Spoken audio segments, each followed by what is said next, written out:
Halo semuanya, dalam video kali ini kami akan mencoba menjelaskan mengenai kode etik psikologi tentang hubungan antar manusia. Adapun hubungan antar manusia diatur dalam bab 4 dan terdiri dari 10 pasal. Pasal 13 sampai pasal 22. Di sini terdiri dari sikap profesional, pelecehan, penghindaran dampak buruk, hubungan majemuk, konflik kepentingan, eksploitasi, hubungan profesional, informed consent, layanan psikologi kepada dan atau melalui organisasi, serta pengalihan dan pengertian layanan psikologi. Pasal 13 mengatur mengenai sikap profesional, di mana psikolog dan atau ilmuwan psikologi dalam memberikan layanan psikologi, baik bersifat perorangan, kelompok, lembaga, atau organisasi institusi, harus sesuai dengan keahlian dan kewenangannya, serta berkewajiban untuk 1.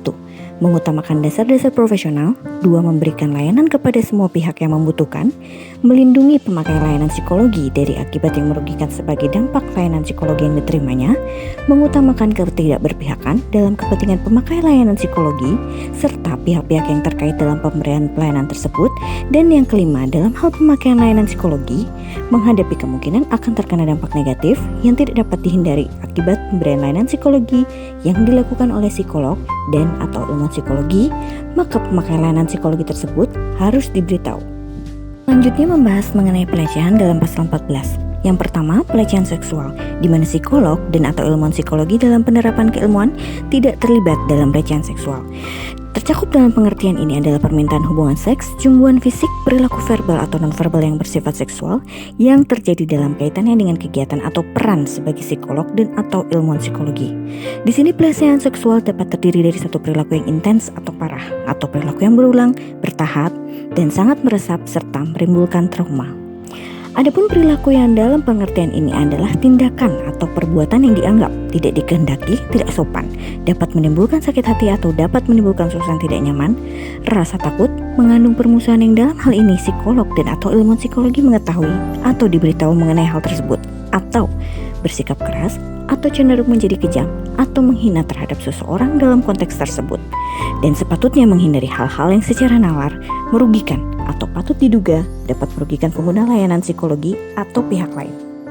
Yang kedua ialah pelecehan lain, di mana psikolog dan atau ilmuwan psikologi tidak diperkenankan secara sadar terlibat dalam perilaku yang melecehkan atau meremehkan individu yang berinteraksi dengan mereka dalam pekerjaan mereka, baik atas dasar usia, gender, ras, suku, bangsa, agama, orientasi seksual, kecacatan, bahasa, atau status sosial ekonomi. Berikutnya adalah penghindaran dampak buruk yang diatur dalam pasal 15, di mana psikolog dan atau ilmuwan psikologi mengambil langkah-langkah yang masuk akal untuk menghindari munculnya dampak buruk bagi pengguna layanan psikologi serta pihak-pihak lain yang terkait dengan kerja mereka, serta meminimalkan dampak buruk untuk hal-hal yang tak terhindarkan, tetapi dapat diantisipasi sebelumnya.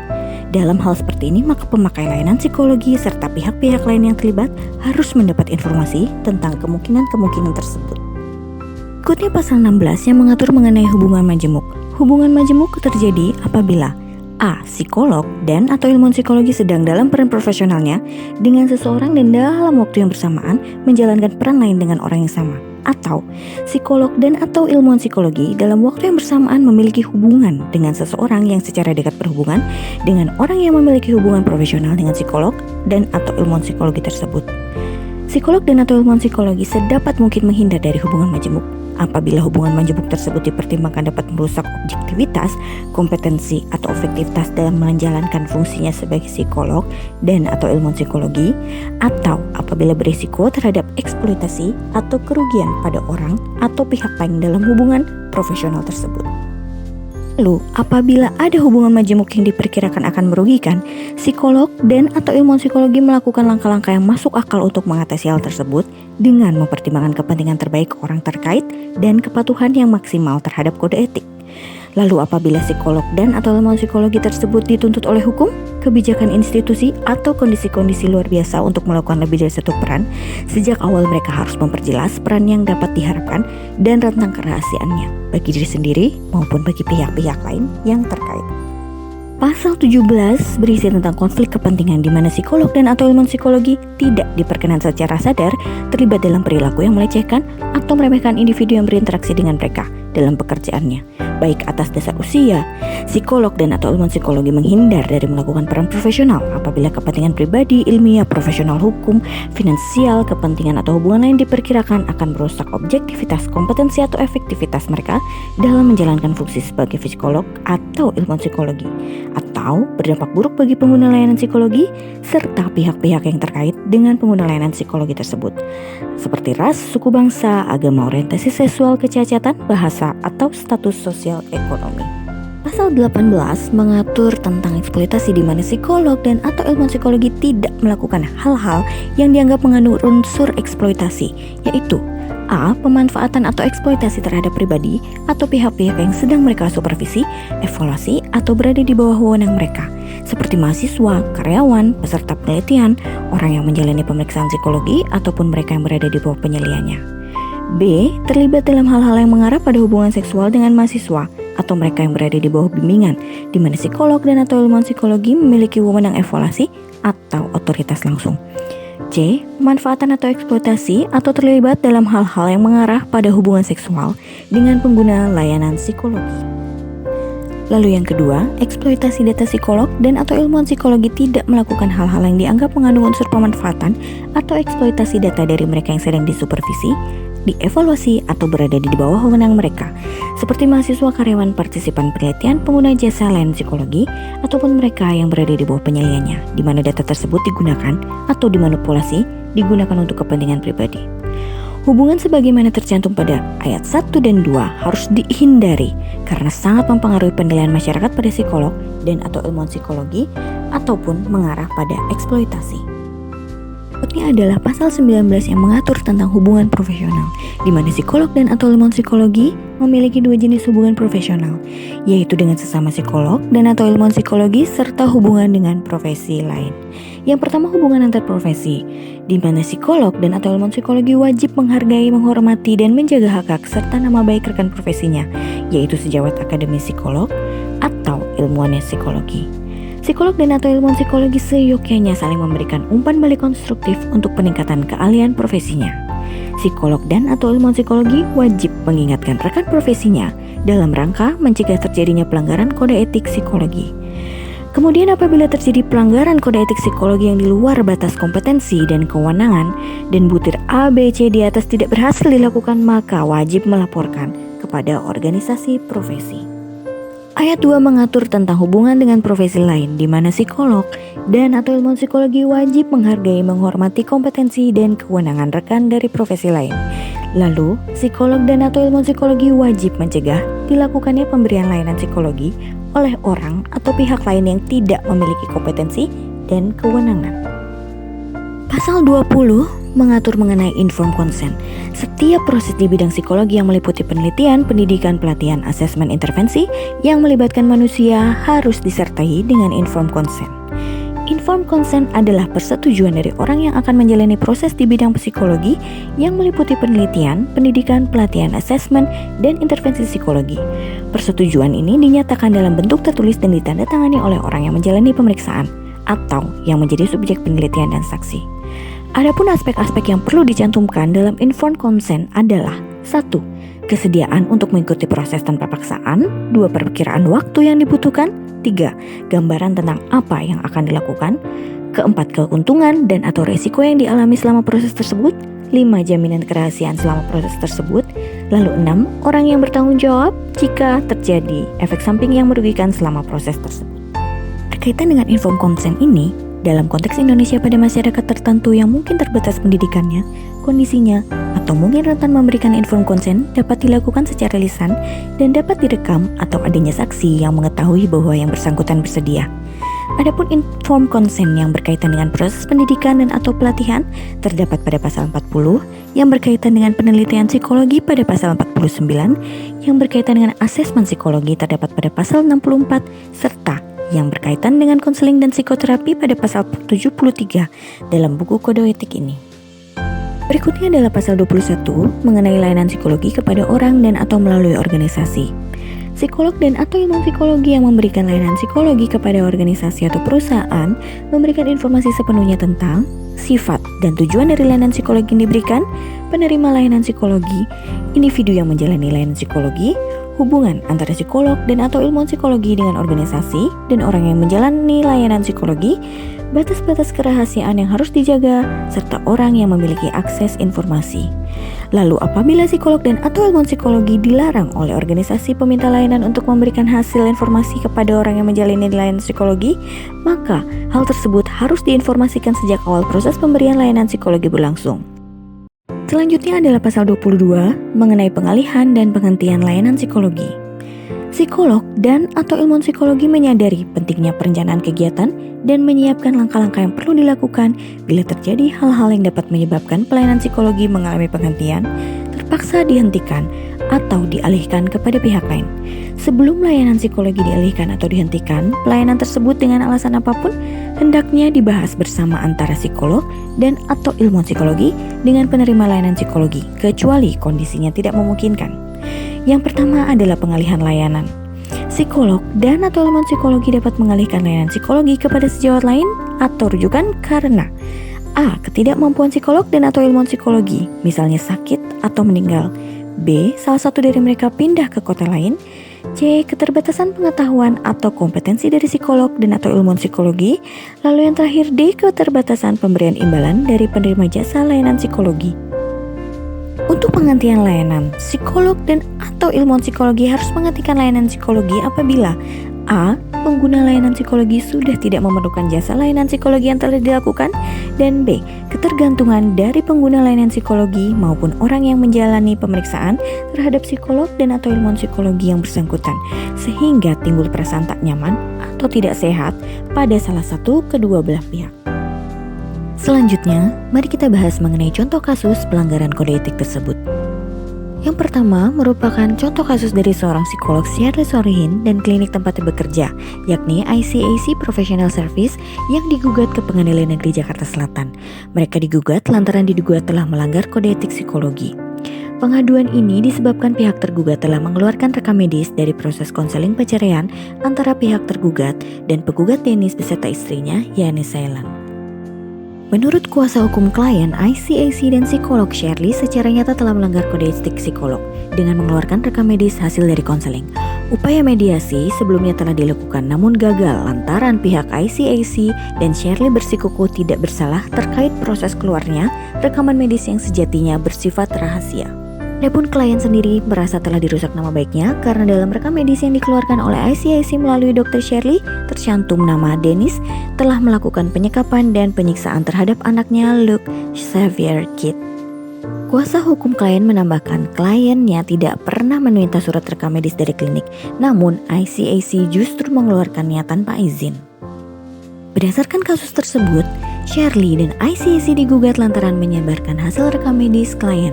Hal ini tentu melanggar kode etik psikolog, di mana kode etik yang dimaksud adalah pasal 21 mengenai layanan psikologi kepada orang dan atau melalui organisasi yang berbunyi, psikolog dan atau ilmuwan psikologi yang memberikan layanan psikologi kepada organisasi atau perusahaan memberikan informasi sepenuhnya tentang batas-batas kerahasiaan yang harus dijaga. Namun di sini pihak Shirley dan ICAC telah mengeluarkan hasil rekam medis tersebut tanpa izin dari klien. Kasus berikutnya merupakan kasus yang sempat ramai di sosial media Instagram yang bermula dari ajakan kolaborasi Deddy Susanto kepada Revina VT yang kemudian dari diskusi awal justru membuat Revina memunculkan pertanyaan kritis. Apakah benar Deddy Susanto seorang psikolog? Apa legitimasi Deddy Susanto melakukan terapi psikolog? Ketika Revina menggugah keraguan tersebut ke dalam fitur story-nya, jumlah pengikut yang banyak dengan unggahan tersebut menjadi viral dan hal yang tak disangka adalah banyak pengikut Revina yang merespon unggahan tersebut dengan menceritakan pengalaman buruk mereka bersama Deddy Susanto. Yang kemudian isu ini berkembang ke arah dugaan pelecehan seksual yang dilakukan oleh Deddy Susanto terhadap sejumlah perempuan yang mengikuti terapinya. Lihat orang yang mendukung Revina karena dianggap telah membongkar kecacatan proses terapi psikolog yang dilakukan oleh Deddy Susanto. Namun banyak juga yang menganggap Revina hanya mencari sensasi dan melakukan panjat sosial untuk menambah jumlah pengikut di media sosial. Adapun sebagian lain memandang apa yang dilakukan Revina menjadi bagian dari persaingan bisnis dalam industri terapi psikologi. Adapun analisis dari kasus tersebut Dari postingan yang diungkapkan oleh Revina dan Deddy Susanto, jelas melanggar kode etik psikologi, yaitu pasal 18 mengenai eksploitasi butir A, pemanfaatan atau eksploitasi terhadap pribadi atau pihak-pihak yang sedang mereka supervisi, evaluasi atau berada di bawah wewenang mereka, seperti mahasiswa, karyawan, peserta penelitian, orang yang menjalani pemeriksaan psikologi, atau mereka yang berada di bawah penilaiannya. Yang dilakukan oleh keduanya yaitu dengan mengungkapkan kepalsuan Deddy Susanto, sehingga menimbulkan respon publik terkait pengalamannya terapi dengan Deddy Susanto. Hal ini jelas memancing keributan dan pemanfaatan data demi kepentingan pribadi yang dilakukan oleh Revina. Kasus berikutnya adalah mengenai kasus David Reimer, lahir di Kanada pada tahun 22 Agustus 1965, merupakan anak laki-laki yang sehat dan normal, dan ketika melakukan prosedur sirkumsisi atau sunat di usia 8 tahun, terjadi kesalahan prosedur yang mengakibatkan hampir sebagian penisnya hancur karena alat potong yang digunakan. Khawatir akan keselamatan dan kelangsungan hidup anaknya, orang tua David membawanya ke rumah sakit dan bertemu dengan seorang psikolog yang dianggap ahli tentang perkembangan seksual dari seseorang waktu itu, Dr. John Money. Sang psikolog kemudian mengeluarkan keputusan yang kontroversial. Namun dengan penjelasan singkat, orang tua David menerima saran Dr. Money. Dr. Money menyarankan kepada David untuk mengubah jenis kelamin David menjadi perempuan dan memotong sisa penis David serta merekonstruksinya dengan vagina, kemudian menyuntiknya dengan hormon estrogen dan mengganti nama menjadi Brenda. Yang tidak diketahui orang tua David adalah Dr. Money sedang menjadikan David sebagai subjek penelitiannya yang ingin membuktikan bahwa pola asuh yang menentukan identitas gender seseorang, bukan faktor alami. Penelitian yang dilakukan tanpa persetujuan ini dianggap berhasil karena semua prosedur fisik berhasil dilakukan oleh dokter dan perilaku David sendiri atau Brenda dilaporkan menjadi lebih feminin. Namun, di usia 14 tahun setelah berbagai pertimbangan dan saran dari psikolog lain, serta pernyataan Brenda yang ingin mengakhiri hidupnya di usia 13 tahun, orang tua Brenda memberitahukan kenyataan tentang identitas Brenda yang sebenarnya. Ia pun menerima dengan gembira dan kembali melakukan operasi untuk mengubah jenis kelaminnya menjadi laki-laki. Pada tanggal 5 Mei, pada usia yang ke-30, David tidak sanggup lagi menanggung semua beban kehidupan dan identitas barunya. Lalu dengan meninggalkan surat terakhir kepada istri dan psikolognya, David menembakkan sebuah senapan ke mulutnya di sebuah tempat parkir di dekat rumahnya dan mengakhiri ke semua kebimbangan, depresi, serta ketakutannya. Orang tua David serta-merta menyalahkan metode Dr. Money yang kontroversial yang mengakibatkan kematian yang sangat menyedihkan anak laki-laki mereka. Lalu kemudian membawa Dr. Money ke pengadilan dengan tuntutan praktik ilegal yang menyebabkan kematian seseorang. Dari kasus tersebut dapat disimpulkan bahwa Dr. Money telah melakukan pelanggaran kode etik psikologi pasal 20 tentang informed consent. Dalam pasal tersebut dijelaskan bahwa seorang psikolog wajib untuk memberikan gambaran lengkap akan tindakan yang akan dilakukan. Namun nyatanya Dr. Money tidak memberikan informasi yang lengkap di awal kepada orang tua David, di mana David dijadikan sebagai bahan penelitian, walaupun prosedur fisik dan perilaku David dianggap berhasil. Kasus yang keempat merupakan kasus dari seorang psikolog muda asal Amerika yang melakukan terapi psikologis yang tidak biasa. Sarah White melepaskan pakaiannya satu persatu ketika konseling dan meyakini bahwa tindakannya dapat mencairkan ketertutupan sikap pasiennya yang sebagian besar pria. Sarah White menyatakan bahwa ia sengaja melakukannya justru untuk mengendalikan diri pada pasiennya. Tujuannya memang agar mereka memahami diri dan lingkungan mereka secara lebih baik, sehingga mereka bisa mendapatkan kekuatan dari kenikmatan yang timbul dari diri mereka. Dan kekuatan itu diharapkan tidak hanya muncul selama sesi terapi, tetapi juga sesudahnya.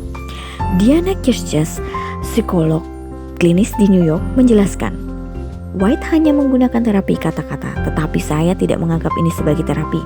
Saya menilai pendekatannya itu sebagai pelayanan interaktif pornografi melalui internet.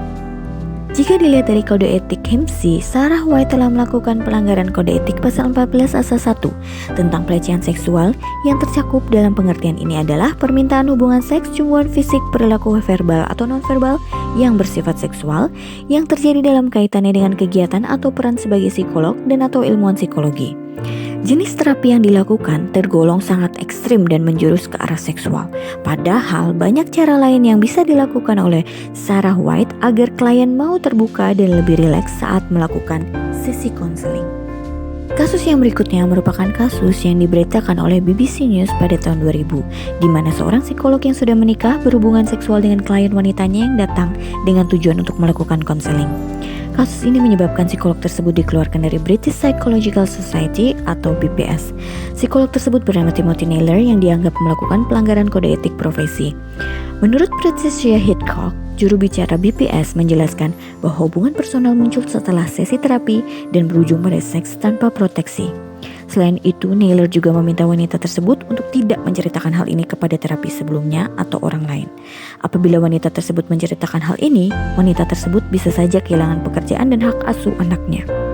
Apa yang terjadi dalam kasus ini merupakan contoh yang termasuk dalam pelanggaran kode etik psikologi pasal 13.5 mengenai sikap profesional, di mana psikolog yang berkewajiban melindungi pemakai layanan psikologi dari akibat yang merugikan sebagai dampak layanan psikologi malah memberikan ancaman kepada klien. Sekian penjabaran dari pasal-pasal keempat Kode Etik Psikologi mengenai hubungan antar manusia serta beberapa contoh kasusnya. Semoga bermanfaat. Terima kasih.